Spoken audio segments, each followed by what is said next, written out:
Guys, അപ്പോൾ എല്ലാവർക്കും പുതിയൊരു വീഡിയോയിലേക്ക് സ്വാഗതം.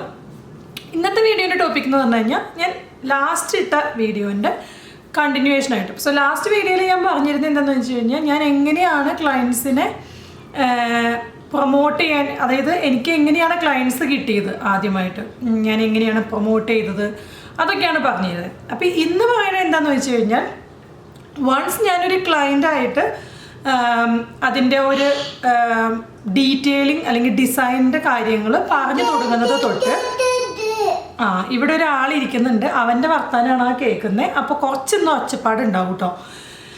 അപ്പോൾ എന്നെ ഒരു ക്ലയൻറ്റ് മെസ്സേജ് ചെയ്ത് കഴിഞ്ഞാൽ അവിടെ തൊട്ട് അതിൻ്റെ ഒരു ഇൻസ്റ്റാളേഷൻ വരുന്ന സ്റ്റെപ്പ്, ഇൻസ്റ്റാളേഷൻ ആണെങ്കിലും പിക്കപ്പ് ആണെങ്കിലും ആ ഒരു ഫൈനൽ സ്റ്റേജ് വരെ എങ്ങനെയാണ് ഞാൻ പ്രോസസ്സ് ചെയ്യുന്നതെന്നുള്ളത് ഒരു ഫ്ലോ പോലെയാണ് ഞാൻ പറയാൻ പോകുന്നത്. ഒരുപാട് ഡീറ്റെയിലിങ്ങിലോട്ട് പോകുന്നില്ല, അത് ഞാൻ അടുത്ത വീഡിയോയിൽ ചെയ്യാം. ജസ്റ്റ് ഒരു ഇൻട്രൊഡക്ഷൻ പോലെ അല്ലെങ്കിൽ ജസ്റ്റ് ഒരു സമ്മറി ആയിട്ടാണ് ഈ വീഡിയോ ചെയ്യാൻ പോകുന്നത്.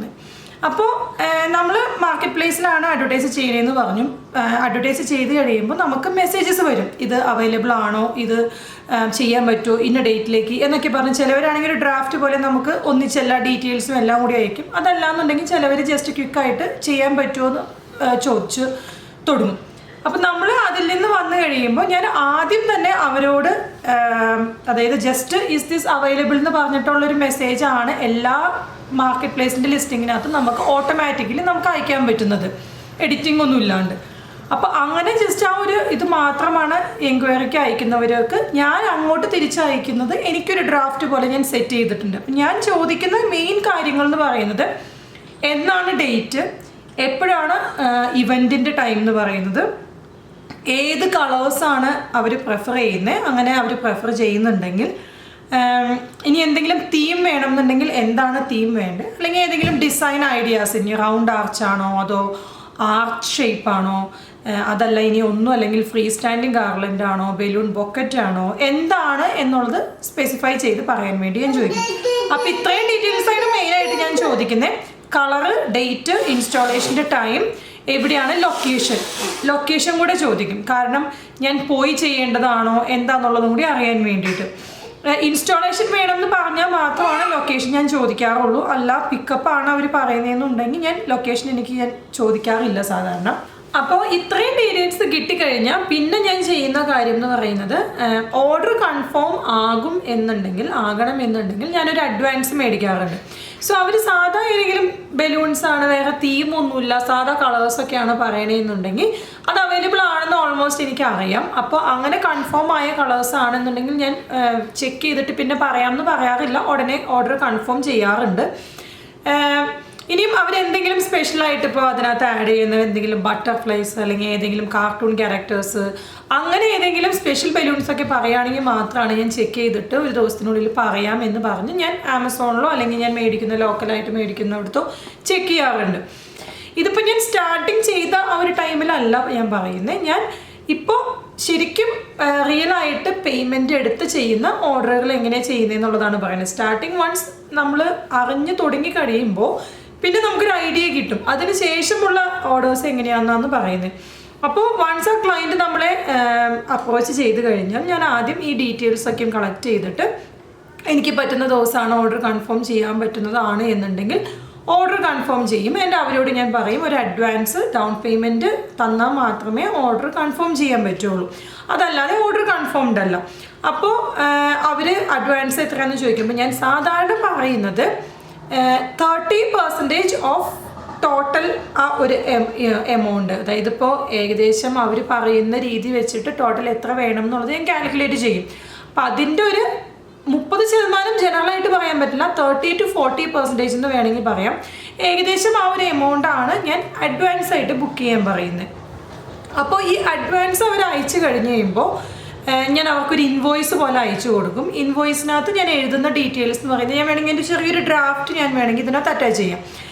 അപ്പോൾ ഇൻവോയ്സിനകത്ത് ഞാൻ എഴുതുന്ന ഡീറ്റെയിൽസ് എന്ന് പറയുന്നത് അവരുടെ അഡ്രസ്സ് എന്ന് വെച്ചാൽ ഇപ്പോൾ അവരുടെ വീട്ടിലാണെങ്കിൽ അവരുടെ അഡ്രസ്സ് അല്ല, അവർ വേറൊരു ഹോളിലോ വേറെ എവിടെയെങ്കിലും ആണ് ഇവൻറ്റ് നടത്തുന്നതെന്നുണ്ടെങ്കിൽ അവിടുത്തെ ആ ലൊക്കേഷൻ്റെ അഡ്രസ്സ്, അതായത് എവിടെയാണോ വെന്യൂ വരുന്നത് അവിടുത്തെ അഡ്രസ്സ്, പിന്നെ ഇവൻറ്റിൻ്റെ ടൈം, പിന്നെ ഞാൻ എഴുതുന്നത് സാധാരണ രീതിയിൽ ഞാൻ എപ്പോഴും ഒരു 2 to 3 hours അഡ്വാൻസ് ആയിട്ട് ഇൻസ്റ്റാളേഷൻ തീരുന്ന രീതിയിലാണ് എല്ലാം പോയി ചെയ്യുന്നത്. അത് പിക്കപ്പ് ആണെങ്കിൽ പോലും എപ്പോഴാണ് പിക്കപ്പ് ടൈം പറയുന്നത് അതിനൊരു 4 മണിക്കൂർ മുന്നെങ്കിലും റെഡി ആയിട്ട് ഇരിക്കുന്ന രീതിയിൽ. കാരണം ഇൻ കേസ് ഏതെങ്കിലും ഒരു ബലൂൺ പൊട്ടുകയോ അല്ലെങ്കിൽ ഏതെങ്കിലും ഡീഫ്ലേറ്റ് ആവുകയോ എന്തെങ്കിലും ഡാമേജ് വന്നു കഴിഞ്ഞാൽ അത് ഫിക്സ് ചെയ്യാനുള്ളൊരു ടൈം എനിക്ക് വേണം. അപ്പോൾ അതാണ് ഞാൻ 3 to 4 hours ആ ഒരു വിൻഡോ ഇൻസ്റ്റാളേഷൻ ആണെങ്കിലും പിക്കപ്പ് ആണെങ്കിലും ഞാനത് ഇടാറുണ്ട്. പിക്കപ്പ് ആണെങ്കിൽ കൂടുതലും ഞാൻ പ്രെപ്പ് വർക്കും അങ്ങനത്തെ കാര്യങ്ങളൊക്കെ തലേ ദിവസം ചെയ്ത് വെക്കും. ഓക്സിഡൈസ് ആവാത്ത രീതിയിൽ നന്നായിട്ട് ബാഗ് ചെയ്യും. ഇൻസ്റ്റാളേഷൻ ആണെങ്കിൽ ഒരുപാട് വലുതാണെന്നുണ്ടെങ്കിൽ പ്രെപ്പ് വർക്ക് ഞാൻ തലേ ദിവസം ചെയ്യാറുണ്ട്. വളരെ ഡീറ്റെയിലിങ്ങും ചെറുതൊക്കെ മാത്രമേ ഞാൻ അന്നത്തെ ദിവസത്തേക്ക് വെക്കാറുള്ളൂ. അപ്പോൾ എന്തെങ്കിലും ഇൻ കേസ് നമുക്കൊരു റീഡു ചെയ്യേണ്ടി വന്നു കഴിഞ്ഞാൽ നമുക്ക് ഒരു ടൈം അതിനുള്ളത് വേണം. ഇപ്പോൾ പോയി മേടിക്കേണ്ട സാധനങ്ങളാണെങ്കിൽ അതിന് കണക്കാക്കണം. അതുകൊണ്ടാണ് അഡ്വാൻസ് ആയിട്ട് പ്ലാൻ ചെയ്യുന്നത്. സോ വൺസ് അവർ അഡ്വാൻസ് എനിക്ക് എനിക്ക് അഡ്വാൻസ് കിട്ടിക്കഴിഞ്ഞാൽ ഞാൻ അവർക്കൊരു ഇൻവോയ്സ് അയക്കും. അപ്പോൾ ഡേറ്റ്, ഡീറ്റെയിൽസ്, അവരുടെ ടൈം, പിന്നെ എൻ്റെ അഡ്രസ്സ്, എൻ്റെ കോൺടാക്റ്റ് നമ്പർ, എൻ്റെ മെയിൽ ID. പിന്നെ അതിനകത്ത് എഴുതുന്ന ഒരു കാര്യം എന്ന് പറയുന്നത് ഇൻ കേസ് ഇവൻ്റ് ക്യാൻസൽ ആയി കഴിഞ്ഞാൽ ഈ അഡ്വാൻസ് തിരിച്ചു കൊടുക്കുന്നതല്ല. കാരണം ഞാൻ ഈ അഡ്വാൻസ് മേടിക്കുന്നത് ഈ 30 to 40% എന്ന് പറയുന്നത് ഏകദേശം എനിക്ക് ചിലവാകുന്ന മെറ്റീരിയൽ കോസ്റ്റാണ്. അപ്പോൾ ആ മെറ്റീരിയൽ കോസ്റ്റ് ഞാൻ എൻ്റെ അവൈലബിൾ അല്ലാത്ത സാധനങ്ങളാണ് എന്നുണ്ടെങ്കിൽ ഞാൻ ആ ഒരു ഓർഡറിന് വേണ്ടി സ്പെഷ്യലായിട്ട് മേടിക്കുന്നതായിരിക്കും, ഓർഡർ ചെയ്ത് മേടിക്കുന്നതായിരിക്കും. അപ്പോൾ ആ ഒരു എമൗണ്ട് ഞാൻ സ്പെൻഡ് ചെയ്യുന്നത്, ആ ഒരു എക്സ്പെൻസ് എന്ന് പറയുന്നത് എനിക്ക് നഷ്ടം വരാൻ പാടില്ല. അവർ ഓർഡർ കൺഫേം ചെയ്തു, ഞാൻ എല്ലാ ഐറ്റംസും മേടിച്ചു, 2 ദിവസം മുന്നേ അവർ പറയുവാണ് എനിക്ക് ഓർഡർ വേണ്ട, ക്യാൻസലായി, ഇങ്ങനെ ഒരു ആവശ്യം വന്നു എന്ന് പറയുവാണ് എന്നുണ്ടെങ്കിൽ ഞാൻ ആ മേടിച്ച സാധനങ്ങൾ എനിക്ക് റിട്ടേൺ ചെയ്യാൻ പറ്റില്ല. ആമസോണിൽ ഓപ്പൺ ചെയ്യാത്ത ഐറ്റംസ് ഒക്കെ ആണെന്നുണ്ടെങ്കിൽ എനിക്ക് റിട്ടേൺ ചെയ്യാം. പക്ഷെ വൺസ് ഞാനത് ഓപ്പൺ ചെയ്ത് ഞാനതൊക്കെ നോക്കി അതിന് ശേഷമാണ് ഇത് പറയുന്നതെന്നുണ്ടെങ്കിൽ എനിക്ക് റിട്ടേൺ ചെയ്യാൻ പറ്റില്ല. അതുകൊണ്ട് തന്നെ ഈ മെറ്റീരിയൽ കോസ്റ്റും ഈ മേടിക്കുന്ന കവർ ചെയ്യുന്ന അഡ്വാൻസ് എന്ന് പറയുന്നത് ഒരിക്കലും റീഫണ്ടബിൾ അല്ല എന്ന് ഞാൻ ഇൻവോയ്സിൽ എഴുതാറുണ്ട്. ഈ ഇൻവോയ്സ് ഞാൻ എഴുതി തിരിച്ചയച്ചു കൊടുത്തു കഴിയുമ്പോൾ അപ്പോൾ അതിനകത്ത് ഇങ്ങനെ എഴുതിയിട്ടുണ്ടാവും എല്ലാം ഏകദേശം അവർ എഗ്രി ചെയ്യുന്ന ഡിസൈൻ ഞാൻ മെൻഷൻ ചെയ്തിട്ടുണ്ടാവും. അവർ എഗ്രി ചെയ്ത ഒരു കളർ കോമ്പിനേഷൻ ഏതൊക്കെയാണെന്ന് ഞാൻ മെൻഷൻ ചെയ്തിട്ടുണ്ടാവും. അത്രയും കാര്യങ്ങൾ എല്ലാം അയച്ചു കൊടുത്തു കഴിയുമ്പോൾ ഞാൻ അവരോട് പറയും ഇൻവോയ്സ് അല്ലെങ്കിൽ ആ ഒരു കൺഫർമേഷൻ എന്ന് പറയുന്നത് എല്ലാം വായിച്ച് ഐ എഗ്രി അല്ലെങ്കിൽ ഐ കൺഫേം എന്ന് അവർ അക്നോളജ് ചെയ്താൽ മാത്രമേ ഞാൻ ഓർഡർ ഫർദർ പോവാറുള്ളൂ. അപ്പോൾ ഒരുമാതിരി എല്ലാം പെട്ടവരും എല്ലാവർക്കും ഓക്കെയാണ്. കാരണം അവരുടെ സൈഡിൽ നിന്നും എൻ്റെ സൈഡിൽ നിന്നും ഒരു എന്താ പറയുന്നത് ഒരു കൺഫർമേഷനാണത്. ഇൻ കേസ് അവർ ക്യാൻസലായി കഴിഞ്ഞാൽ എൻ്റെ സൈഡിൽ നിന്നുള്ളൊരു പ്രോമിസാണ് ഇതിങ്ങനെ ഇത് എഗ്രി ചെയ്തിട്ടുണ്ടെന്നുള്ളത്. ഇനിയിപ്പം ഞാൻ തലേ ദിവസം പറയണം എനിക്ക് ഇൻസ്റ്റാൾ ചെയ്യാൻ പറ്റില്ല അല്ലെങ്കിൽ എനിക്ക് ചെയ്യാൻ പറ്റില്ല എന്ന് പറഞ്ഞാൽ അവരുടെ സൈഡിൽ നിന്നുള്ളൊരു പ്രോമിസാണ് അല്ലെങ്കിൽ അവരുടെ സൈഡിൽ നിന്നുള്ളൊരു പ്രൂഫാണ് ഞാൻ കൊടുത്തിട്ടുണ്ട്, ഞാൻ എഗ്രി ചെയ്തിട്ടുണ്ടെന്നുള്ളത്. അപ്പോൾ അതൊരു 2 way, ഒരു 2 സൈഡിൽ നിന്നും നമുക്കൊരു എന്താ പറയുന്ന ഒരു കൺഫർമേഷൻ പോലെ, അതാണ് ആ ഇൻവോയ്സ് കൊണ്ട് ഞാൻ ഉദ്ദേശിച്ചിട്ടുള്ളൂ. ഇൻവോയ്സ് കഴിഞ്ഞ് പിന്നെ ഞാൻ അതിനകത്ത് അവരോട് പറയുന്ന കാര്യങ്ങൾ എന്ന് പറയുന്നത് നമ്മൾ മെസ്സേജ് ചെയ്യുന്ന സമയത്തും അഡ്വാൻസ് അയക്കുന്നതിന് മുൻപും ഏകദേശം വരുന്ന ഒരു കളറ് അല്ലെങ്കിൽ ഏകദേശം അവർക്ക് വേണ്ട ഒരു ഡിസൈൻ ഇതൊക്കെ മാത്രമേ നമ്മൾ എഗ്രി ചെയ്യുന്നുള്ളൂ, പ്ലാൻ ചെയ്യുന്നുള്ളൂ. അല്ലാതെ എക്സാക്റ്റ് എങ്ങനെ ആ ഡിസൈൻ ഇരിക്കും അല്ലെങ്കിൽ എക്സാക്റ്റ് എങ്ങനെ ആ ഒരു മോഡൽ ചെയ്ത് കഴിയുമ്പോൾ ഫൈനൽ പ്രൊഡക്റ്റ് എങ്ങനെയാണ് അതിൻ്റെ ഒരു ലുക്ക് എന്ന് പറയുന്നത് നമ്മൾ കമ്മ്യൂണിക്കേറ്റ് ചെയ്യുന്നില്ല. അപ്പം ഞാൻ അവരോട് പറയുന്ന ഒരു കാര്യം, അഡ്വാൻസ് അയച്ചു കഴിയുമ്പോൾ എല്ലാ ക്ലയൻസിനും ഞാനൊരു മോക്ക് ഡിസൈൻ അയച്ചു കൊടുക്കാറുണ്ട്. മോക്ക് ഡിസൈൻ എന്ന് പറഞ്ഞു കഴിഞ്ഞാൽ എപ്പോഴും അവർക്ക് കിട്ടുന്ന ആ ഒരു ഫൈനൽ പ്രൊഡക്റ്റിൻ്റെ ഏകദേശം സെയിം കളർ കോമ്പിനേഷൻ അല്ലെങ്കിൽ ആ സെയിം ഡിസൈൻ എന്ന് പറയുന്നത് ഞാൻ ക്യാൻവ എന്ന് പറഞ്ഞ ഒരു സോഫ്റ്റ്വെയറിൽ ചെയ്യും. ക്യാൻവയുടെ അപ്ഡേറ്റഡ് വേർഷനൊന്നും അല്ല ഞാൻ എടുത്തേക്കുന്നത്. ക്യാൻവയുടെ ഏറ്റവും ബേസിക് വേർഷനാണ് ഞാൻ എടുത്തേക്കുന്നത്. ഫ്രീ ആയിട്ടുള്ള ടൂളാണ് അത്. ഞാൻ ഏതോ ഒരു ബലൂൺ ചെയ്യുന്ന ഒരു ഫേസ്ബുക്ക് ഗ്രൂപ്പിൽ നിന്നാണ് എനിക്ക് അങ്ങനെ ആ ക്യാൻവയുടെ ഇത് സ്റ്റാർട്ടിങ് എനിക്ക് കിട്ടിയത്. വളരെ യൂസ്ഫുൾ ആയിട്ടുള്ളൊരു ടൂളാണ്. ഞാൻ അതിൻ്റെ ഒരു ട്യൂട്ടോറിയൽ ഞാൻ നെക്സ്റ്റ് വീഡിയോയിൽ എപ്പോഴെങ്കിലും അവരും ചെയ്യാം. അപ്പം ഞാൻ അവരോട് പറയുന്ന ഒരു കാര്യം, വൺസ് അഡ്വാൻസ് ഞാൻ റിസീവ് ചെയ്ത് കഴിഞ്ഞു കഴിഞ്ഞാൽ അവർക്ക് കിട്ടാൻ പോകുന്ന ഒരു ഫൈനൽ പ്രൊഡക്റ്റിൻ്റെ ലുക്ക് ഞാനൊരു മോക്ക് ഡിസൈൻ ചെയ്യും. ഈ മോക്ക് ഡിസൈനും ആക്ച്വലി ഫൈനൽ പ്രൊഡക്റ്റും കണ്ടു കഴിഞ്ഞാൽ വലിയ വ്യത്യാസമൊന്നും ഉണ്ടാവില്ല. ഏകദേശം ലൈറ്റ് കളർ ചേഞ്ചുകൾ ഉണ്ടാവും. കളർ ചേഞ്ച് എന്നല്ല, കളർ ഷെയ്ഡ് വ്യത്യാസം ഉണ്ടാവും. കാരണം ക്യാൻവ സോഫ്റ്റ്വെയറിൽ കിട്ടുന്ന ബലൂൺസിൻ്റെ ഷെയ്ഡ്സ് എന്ന് പറയുന്നത് ബലൂൺസ് അല്ല, ആക്ച്വലി അതിനകത്ത് ഷേപ്പുകളാണ് യൂസ് ചെയ്യുന്നത്.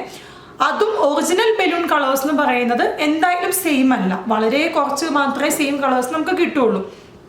അപ്പോൾ മോക്ക് ഡിസൈൻ ഞാൻ ചെയ്യാൻ എനിക്ക് തോന്നുന്നു ഏകദേശം വലിയ കുഴപ്പമില്ലാത്ത ഇതൊക്കെ ആണെന്നുണ്ടെങ്കിൽ ഒരു 40 മിനിറ്റ്സ് 35 മിനിറ്റ്സിനകത്തൊക്കെ മോക്ക് ഡിസൈൻ ചെയ്ത് തീരാറുണ്ട്. എല്ലാ ക്ലയൻസിനും മിനിമം 2 ഡിസൈൻസ് അയച്ചു കൊടുക്കാറുണ്ട്. ചിലർക്ക് മിക്സ് ആൻഡ് മാച്ച് ആയിട്ടുള്ളത് ചെയ്ത് കൊടുക്കും, റൗണ്ട് ആർച്ചൊക്കെ ആണെങ്കിൽ, അല്ലെങ്കിൽ ക്ലസ്റ്റർ സെയിം കളേഴ്സ് ഒന്നിച്ച് വെക്കുന്ന രീതിയിൽ കളർ ബ്ലോക്സ് ആയിട്ട് ചെയ്തു കൊടുക്കും. അവരുടെ സജഷൻസ് അനുസരിച്ചാണ് ചെയ്തു കൊടുക്കുന്നത്. എങ്ങനെയാണെങ്കിലും 2 ഡിസൈൻസ് വെക്കാറുണ്ട്. ഇനി ഈ മോക്ക് ഡിസൈൻ ചെയ്യണേൽ അവരെന്തെങ്കിലും സജഷൻസ് പറയുവാണ്, അതിങ്ങനെ വേണ്ട, അല്ലെങ്കിൽ എനിക്ക് ഈ കളറിന് പകരം വേറെ കളർ ട്രൈ ചെയ്യൂ, അങ്ങനെയൊക്കെ പറയുവാണെങ്കിൽ അത് ഞാൻ ചേഞ്ച് ചെയ്യാറുണ്ട്. കാരണം അഡ്വാൻസ് മേടിച്ച് കഴിഞ്ഞാൽ ഞാൻ അവരോട് പറയുന്നതും അത് തന്നെയാണ്, മോക്ക് ഡിസൈനിൽ എന്ത് ചേഞ്ചസ് വേണമെങ്കിലും വരുത്താം, എക്സെപ്റ്റ് അഡീഷണൽ തിങ്സ് ഒന്നും ആഡ് ചെയ്യാൻ പറ്റില്ല, അഡീഷണൽ കളേഴ്സും ആഡ് ചെയ്യാൻ പറ്റില്ല. ഷെയ്ഡ്സ് ഒക്കെ മാറ്റണമെങ്കിൽ ഓക്കെയാണ്, കുഴപ്പമില്ല എന്ന് ഓൾറെഡി എഗ്രി ചെയ്യാറുണ്ട്.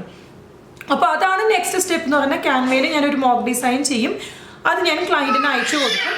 അവരതിനകത്ത് പറയും ഓക്കെ ആണെന്നുള്ള ഞാൻ അയച്ചു കൊടുക്കുന്ന 2 ഡിസൈൻസിനകത്ത് ഏതെങ്കിലും ഒരെണ്ണം അവർ ഓക്കെ പറയും. ഇനിയിപ്പോൾ ഇൻ കേസ് ഓക്കെ അല്ലെങ്കിലും അവർ അവർക്ക് ഓക്കെ ആവുന്ന രീതിയിൽ ഒരെണ്ണം ചെയ്തു കൊടുക്കും. മോക്ക് ഡിസൈൻ അയച്ചു കൊടുത്തു കഴിഞ്ഞാൽ പിന്നെ പ്രത്യേകിച്ചൊന്നുമില്ല. 1 ഡേ ബിഫോർ ഞാൻ പ്രെപ്പ് വർക്കൊക്കെ ചെയ്യും.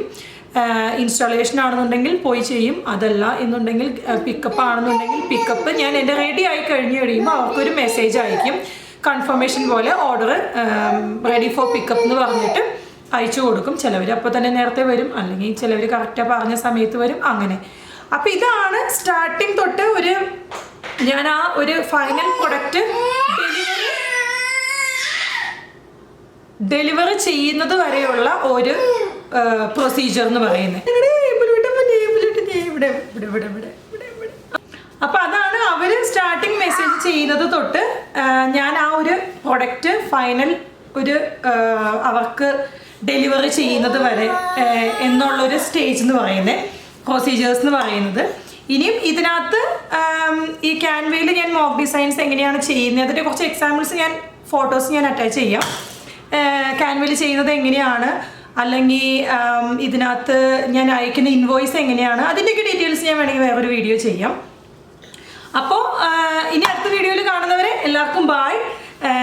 ഇതുവരെ സബ്സ്ക്രൈബ് ചെയ്യാത്തവരാണ് എൻ്റെ ചാനലെന്നുണ്ടെങ്കിൽ ഒന്ന് സബ്സ്ക്രൈബ് ചെയ്യുക, ഷെയർ ചെയ്യുക, സപ്പോർട്ട് ചെയ്യുക. അപ്പോൾ ഇങ്ങനത്തെ വീഡിയോസ് യൂസ്ഫുൾ ആണെന്നുണ്ടെങ്കിൽ കമൻറ്റ് ചെയ്യുക, അതാവുമ്പോൾ എനിക്ക് അടുത്ത വീഡിയോസ് അതിനനുസരിച്ച് ചെയ്യാൻ പറ്റും. അപ്പോൾ അടുത്ത വീഡിയോയിൽ കാണുന്നവരെ എല്ലാവർക്കും ബായ്. ബൈ കൊടുത്തേ, ബൈ ബൈ.